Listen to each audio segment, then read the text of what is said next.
So hi guys, welcome back to my channel. তো আজকে আমি অন্য দিনের মতো শর্টস ভিডিও না, আজ আমি একটু নতুন রকমের ভিডিও ট্রাই করতে চলেছি। আর এই ভিডিওটা হচ্ছে একটু লেন্দি হবে। আর এই ভিডিওটাতে আমার কোনো এক্সপেকটেশনও নেই কি কীরকম ভিউজ আসবে বা কিছু, বাট এটা আমি আর কি এই মোমেন্টটা ক্যাপচার করার জন্য করতে চাইছি। আর এই ভিডিওটার টপিকটা আমি খুব তাড়াতাড়ি বলছি। আর যেহেতু আমি এটাতে নতুন, তাই আমি কিছু নোট ডাউন করে নেবো। এই যে আমার নোটবুক আর এই পেন্সিল ব্যাগ, তো আমি ফার্স্টে নোট ডাউন করে নেবো, তারপর আমি তোমাদের বলবো যে কোন টপিকে আমি ভিডিওটা বানাতে চলেছি। So stay tuned, by.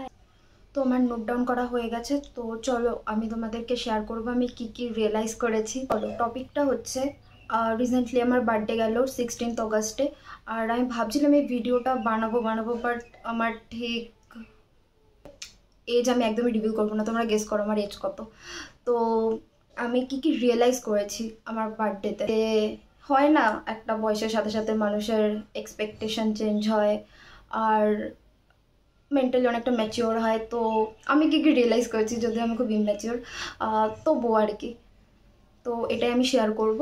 আর যেহেতু এটা স্ক্রিপ্টিং ভিডিও নয়, তাই আমি কোন টপিক থেকে কোন টপিকে চলে যাবো কোনো আইডিয়া নেই। আর এই ক্যামেরার সামনে বকবক করা সত্যি খুব ডিফিকাল্ট। আগে আমি যে ইউটিউবার্সদের ভিডিওগুলো দেখতাম তো মনে হতো কি ইজি, কি সুন্দর বকবক করে যাচ্ছে, বাট সত্যি খুব টাফ। যে বার্থডে উইশ একদমই ম্যাটার করে না আর আমার কাছে। তো লাস্ট 3-4 ইয়ার্স অবধিও আমার মধ্যে এই টেন্ডেন্সি ছিল কি কে কত আমাকে মেসেজ করে আমাকে উইশ করবে, আমাকে হ্যাপি বার্থডে জানাবে। ইভেন আমি সেই টাইমে আমার ইনস্টাগ্রাম, ফেসবুক যা যা সোশ্যাল মিডিয়া আছে সব আর কি আমি লগ ইন করতাম আর ওয়েট করে থাকতাম কে কে আমাকে উইশ করলো না করলো, সেগুলো আমি খুব অবজার্ভ করতাম। বাট এই ইয়ারে আমি ডিসাইড করে নিয়েছিলাম কি হ্যাঁ, এই আমার স্পেসিফিক পার্সন, এরা আমাকে উইশ করবে। এদের বাদ দিয়ে যদি কেউ উইশ করে ঠিক আছে হ্যাপি, আর না করলেও ইটস ওকে, কোনো প্রবলেম নেই। তো হ্যাঁ, তো আমার যে কিছু কিছু স্পেশাল ফ্রেন্ডস ছিল, তো তাদের কাছ থেকে আমি শুধুমাত্র এক্সপেকটেশন রেখেছিলাম, একটু তো থাকবেই না, তো এইটুকু রেখেছিলাম। আর বাদ বাকি কারোর ওপর আমার কোনো এক্সপেকটেশন ছিল না। ওরা আমাকে উইশ করেছে, হ্যাঁ আমি হ্যাপি হয়েছি, না করলেও আমার কিছু এসে যায়নি। আর যায় না এটা কিভাবে আমার মধ্যে এই ডেভেলপমেন্ট হয়েছে কি কিছুই ফিল না হওয়া ওদের জন্য। আর বাট ইয়া, এটা খুব একটা পজিটিভ সাইন, যেটা আমি খুব সাহস দিতে চাই নিজেকে। ওকে, সো এটা গেল ফার্স্ট পয়েন্ট। আর সেকেন্ড পয়েন্ট বলছি, আরেকবার আমাকে স্ক্রিপ্টটা দেখতে হবে কারণ আমি ভুলে যাচ্ছি বারবার যে কি বলতে হবে। তো সেকেন্ডলি হচ্ছে আমার এই টেন্ডেন্সিও ছিল আমার মধ্যে কি খুব শো অফ করতে হবে সোশ্যাল মিডিয়াতে।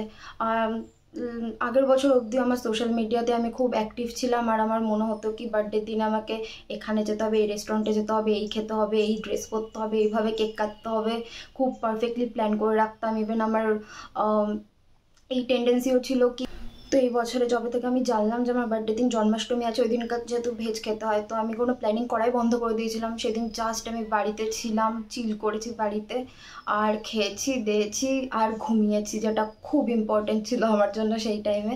তো হ্যাঁ, আমি শো অফ করা টোটালি বন্ধ করে দিয়েছিলাম এইবারের আমার বার্থডেতে। আর কোনো প্ল্যানিং ট্র্যানিং কিচ্ছু না, নো হাশ নো হারি, জাস্ট পিসফুল লাইফ। যাই হোক, খুব ভালো কেটেছিল বার্থডেটা। আর হ্যাঁ, আমি এটাও এক্সপেক্ট করছি কি আমার পরে যে বার্থডেগুলো আসছে সেগুলো আমি এভাবেই কাটানোর চেষ্টা করব, কারণ আমার আর ভালো লাগে না শো অফ করতে। হ্যাঁ, একটা দুটো না, অনেকগুলো ফটো তো ছাড়তেই হয় না, ওইটুকু অত আর সাধু সন্ন্যাসী হয়ে যেতে পারিনি। বাট হ্যাঁ, আগের থেকে অনেকটা কমেছে, তো ভালো পয়েন্ট এটা। থার্ডলি, কোনো এক্সপেকটেশনই রেখো না। হ্যাঁ, আমার বার্থডে ছিল, এক্সপেকটেশন তো একটা দু ছিল, বাট অতটাও ছিল না কি খুব বড় কিছু হবে। বাট হ্যাঁ, এইবারে বার্থডেতে আমি ফার্স্ট টাইম লাইফে 12টার সময় কেক কেটেছি। খুব অদ্ভুত লাগছে না? অনেকেই হয়তো কেটেছো তোমরা, বাট এটা আমার কাছে প্রথমবার ছিল।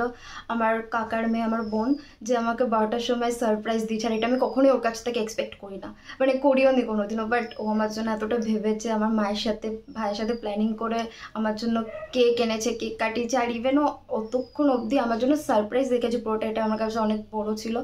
তো হ্যাঁ, আমি খুব হ্যাপি হয়েছিলাম ভীষণ ভীষণ রকম। আর আমি যেহেতু খুব ফ্যামিলি ওরিয়েন্টেড পার্সন, তো খুব হ্যাপি হয়েছিলাম।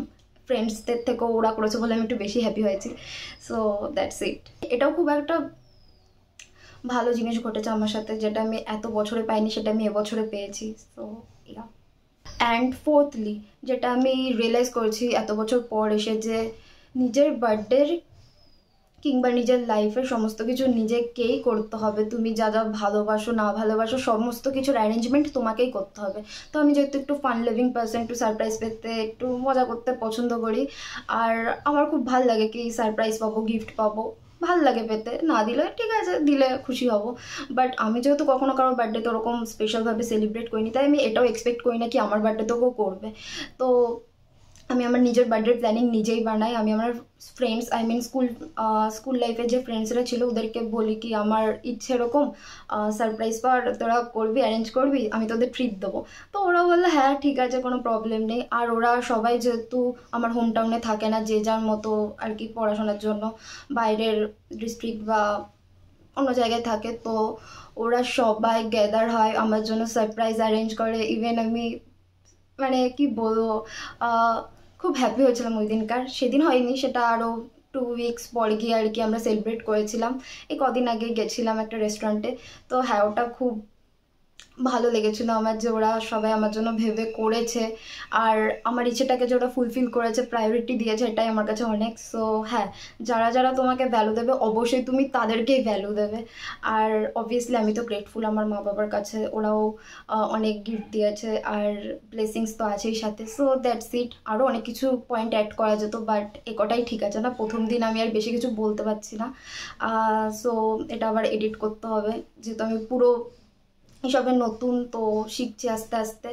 আই হোপ তোমাদের ভালো লাগবে ভিডিওটা। আর ভিডিওটা ভালো লাগা আর না লাগার থেকেও বড় কথা হচ্ছে, এটা আমি একটু নিজের জন্যই করতে চাইছি। তো আমি যে সমস্ত ভিডিও কনজিউম করি ইউটিউবে, সেলফ হেল্প, তারপর গ্রোথ রিলেটেড ভিডিও, তো ওদের যে সমস্ত কন্টেন্ট ক্রিয়েটারদের ভিডিওগুলো দেখি, তো আমার খুব ভালো লাগে, আমিও নিজের জন্য ওরকম করবো, তাই স্টার্ট করলাম। এখন করবো না তো আর কবে করবো না?